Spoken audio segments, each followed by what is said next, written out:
l'évangile de Saint Luc qui nous est proposé aujourd'hui, le chapitre 1, à partir du verset 39 jusqu'au verset 45. En ce temps-là, Marie partit en hâte pour se rendre dans le haut pays, dans une ville de Juda. Elle entra dans la maison de Zacharie et salua Élisabeth. Or, lorsqu'Élisabeth entendit la salutation de Marie, l'enfant bondit dans son sein, et Élisabeth fut remplie de l'Esprit Saint. Elle poussa un grand cri et dit, « Tu es bénie plus que toutes les femmes. Béni aussi est le fruit de ton sein. Comment m'est-il donné que vienne à moi la mère de mon Seigneur? Car lorsque ta salutation a retenti à mes oreilles, voici que l'enfant a bondi d'allégresse en mon sein. Bienheureuse celle qui a cru, ce qui lui a été dit de la part du Seigneur s'accomplira. » Alors, Marie dit, « Mon âme exalte le Seigneur et mon esprit s'est rempli d'allégresse à cause de Dieu, mon Sauveur, parce qu'il a porté son regard sur son humble servante. Oui, désormais toutes les générations me proclameront bienheureuse, parce que le Tout-Puissant a fait pour moi de grandes choses. Saint est son nom. Sa bonté s'étend de génération en génération sur ceux qui le craignent. Il est intervenu de toute la force de son bras. Il a dispersé les hommes à la pensée orgueilleuse. Il a jeté les puissants à bas de leur trône et il a élevé les humbles, les affamés. Il les a comblés de biens et de richesses. Il les a renvoyés les mains vides. Il est venu en aide à Israël, son serviteur, en souvenir de sa bonté. Comme il l'avait dit à vos pères, en faveur d'Abraham et de sa descendance pour toujours. Mes bien-aimés sœurs et frères dans la foi, les lectionnaires de nos églises nous ont proposé des textes bibliques circonstanciés pendant cette période de l'Avent qui s'achève aujourd'hui. Nous avons entendu ce qui fut proclamé par les prophètes sur le renouvellement des temps. Nous avons presque tous été convoqués par cet appel à la conversion publié par Jean-Baptiste. Je voudrais aujourd'hui, en guise de conclusion pour ces temps de l'Avent, oui, temps de préparation à la célébration de la Nativité, compléter notre lecture de l'évangile de Luc de ce jour. Puis après, je lirai une petite réflexion. Alors pour compléter la lecture de l'évangile de Luc que nous avons tout à l'heure lu, je voudrais revenir sur l'annonce de la naissance de Jean-Baptiste et aussi l'annonce de la naissance du Christ. On retrouve ces textes dans les premières lignes du chapitre 1 de l'évangile de Luc. J'aime bien lire dans la version Tob. D'autres personnes préfèrent d'autres versions, mais je pense que cette version est consensuelle. Il y avait, au temps d'Hérode, roi de Judée, un prêtre nommé Zacharie, de la classe d'Abia. Sa femme appartenait à la descendance d'Aaron et s'appelait Élisabeth. Tous deux étaient justes devant Dieu et ils suivaient tous les commandements et observances du Seigneur d'une manière irréprochable. Mais ils n'avaient pas d'enfants parce qu'Élisabeth était stérile et ils étaient tous deux avancés en âge. Vint pour Zacharie le temps d'officier devant Dieu selon le tour de sa classe. Suivant la coutume du sacerdoce, il fut désigné par le sort pour offrir l'encens à l'intérieur du sanctuaire du Seigneur. Toute la multitude du peuple était en prière au dehors à l'heure de l'offrande de l'encens. Alors lui apparut un ange du Seigneur debout à droite de l'autel de l'encens. À sa vue, Zacharie fut troublé et la crainte s'abattit sur lui. Mais l'ange lui dit: Sois sans crainte, Zacharie, car ta prière a été exaucée. Ta femme Élisabeth t'enfantera un fils et tu lui donneras le nom de Jean. Tu en auras joie et allégresse et beaucoup se réjouiront de sa naissance. Car il sera grand devant le Seigneur.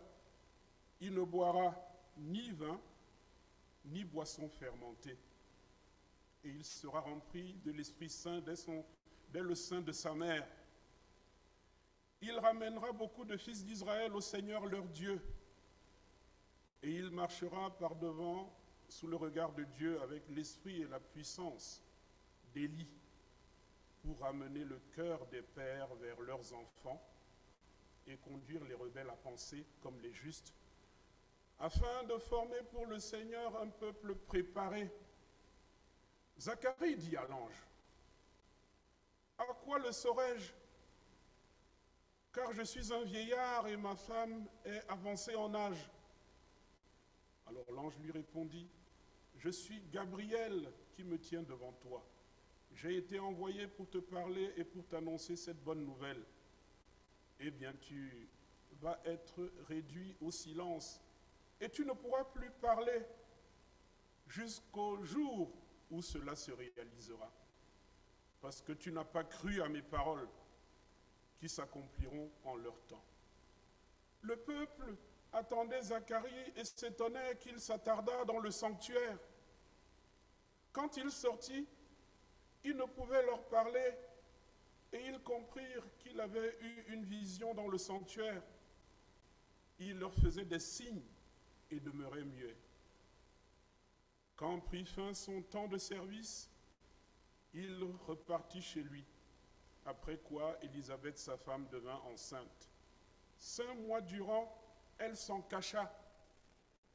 Elle se disait: Voilà ce qu'a fait pour moi le Seigneur au temps où il a jeté les yeux sur moi pour mettre fin à ce qui faisait ma honte devant les hommes. Et maintenant, je vais parler de l'annonce de la naissance du Christ. Le 6e mois, toujours l'ange Gabriel fut envoyé par Dieu dans une ville de Galilée du nom de Nazareth, à une jeune fille accordée en mariage à un homme nommé Joseph de la famille de David. Cette jeune fille s'appelait Marie. L'ange entra auprès d'elle et lui dit: Sois joyeuse, toi qui as la faveur du Seigneur. Oui, parce que Dieu est avec toi. À ces mots, elle fut très troublée et elle se demandait ce que pouvait signifier cette salutation. L'ange lui dit: Sois sans crainte, Marie, car tu as trouvé grâce auprès de Dieu. Voici que tu vas être enceinte, tu enfanteras un fils et tu lui donneras le nom de Jésus. Il sera grand et sera appelé Fils du Très-Haut. Le Seigneur Dieu lui donnera le trône de David, son père. Il régnera pour toujours sur la famille de Jacob et son règne n'aura pas de fin. Marie dit à l'ange: Comment cela se fera-t-il puisque je suis vierge? L'ange lui répondit: L'Esprit Saint viendra sur toi et la puissance du Très-Haut te couvrira de son ombre. C'est pourquoi celui qui va naître sera saint et sera appelé fils de Dieu. Et voici qu'Élisabeth, ta parente, est elle aussi enceinte d'un fils dans sa vieillesse, et elle en est à son 6e mois, elle qu'on appelait la stérile. Car rien n'est impossible à Dieu. Marie dit alors, je suis la servante du Seigneur, que tout se passe pour moi comme tu l'as dit. Et l'ange la quitta. Alors je voudrais qu'on retienne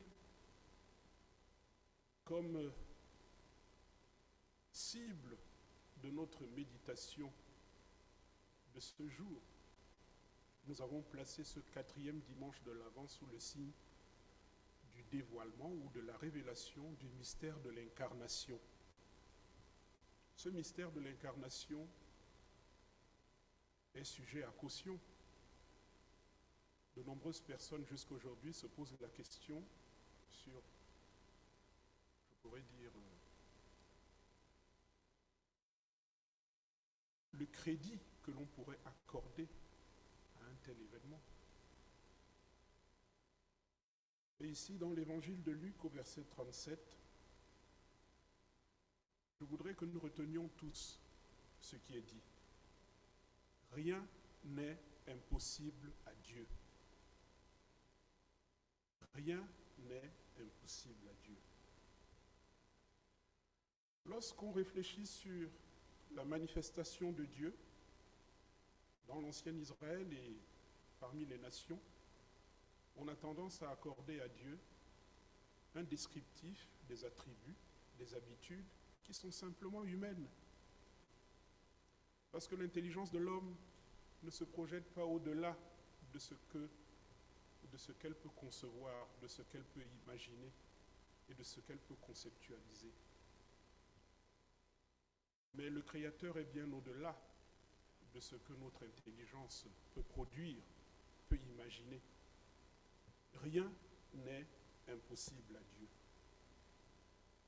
J'ai rencontré cette réflexion dans mes lectures et je voudrais la partager avec vous aujourd'hui. Depuis des siècles, cette naissance bouleverse le monde. Dieu est généralement conçu comme l'absolu, l'infini. Comment se fait-il qu'il s'incarne dans l'humanité et consent à la précarité de sa création? Il accepte de le faire pour être proche de nous et pour mettre un terme aux tergiversations des hommes, à tout ce que les hommes échafaudent dans les religions et dans les réflexions et dans leur évasion d'esprit. Celui qui porte l'univers par sa parole puissante se fait petit enfant dans les bras d'une mère. Notre quête effrénée de tous les dépassements bute sur la fragilité de ce nouveau-né. Où le bonheur sera-t-il à trouver, sinon désormais dans l'accueil serein de notre finitude? Dieu fait homme nous rappelle la beauté de ce que nous sommes, nous qui sommes ces créatures de prédilection. Nous qui cherchons toujours un ailleurs et un autrement, Dieu nous ramène à nous-mêmes, à notre réel. Celui-ci devient tout autre s'il est habité désormais par Dieu lui-même. Noël, c'est l'éternité prise en flagrant délit de temporalité. Dieu qui est l'intemporel entre dans le temps. Dieu fait homme a voulu partager les 9 mois d'une gestation dans le sein d'une mère, les vagissements d'un nouveau-né, l'apprentissage de la marche, de la parole, de l'éveil à la nouveauté. Notre quête d'immédiateté bute sur le sourire de ce nouveau-né. En s'incarnant, Dieu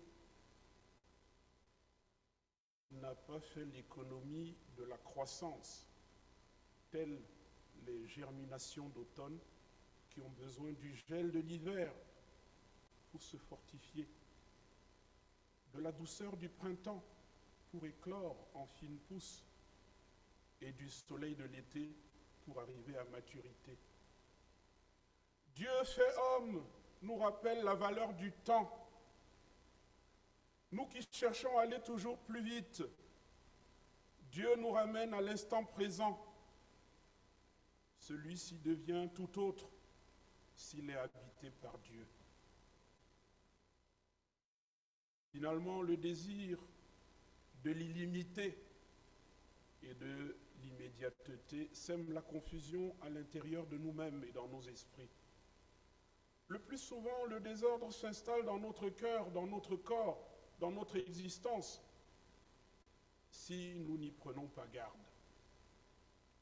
Et l'on s'étonne de la violence qui peut jaillir soudainement de vies sans histoire. Car ce qui est touché au plus profond de nous-mêmes, c'est notre propre identité. Elle était perdue et Dieu nous la rend en son incarnation. Il a ainsi remis de l'ordre dans l'humanité pour ôter la confusion qui conduit à la désillusion et à la perdition. L'enfant dans la crèche nous apprend à ordonner notre vie vers l'unique nécessaire, le bien véritable qui est Dieu lui-même. Jésus est venu dans le monde pour nous rappeler que notre identité est celle d'enfant de Dieu. Le nouveau-né restitue cette identité structurante et créatrice d'avenir, si nous avons l'humilité de nous abaisser devant la petitesse de notre Dieu. Quand tout s'achète et tout se vend, Dieu est là dans la crèche, don gratuit qui rend à chacun la valeur unique de ce qu'il est. Envers et contre tout, une humanité heureuse, réconciliée, promise à la paix et à la joie de Dieu. Ce 4e dimanche de l'Avent, nous avons souhaité révéler le mystère de l'incarnation. Que le Seigneur lui-même nous conduise dans la méditation à nous approprier ce mystère de l'incarnation.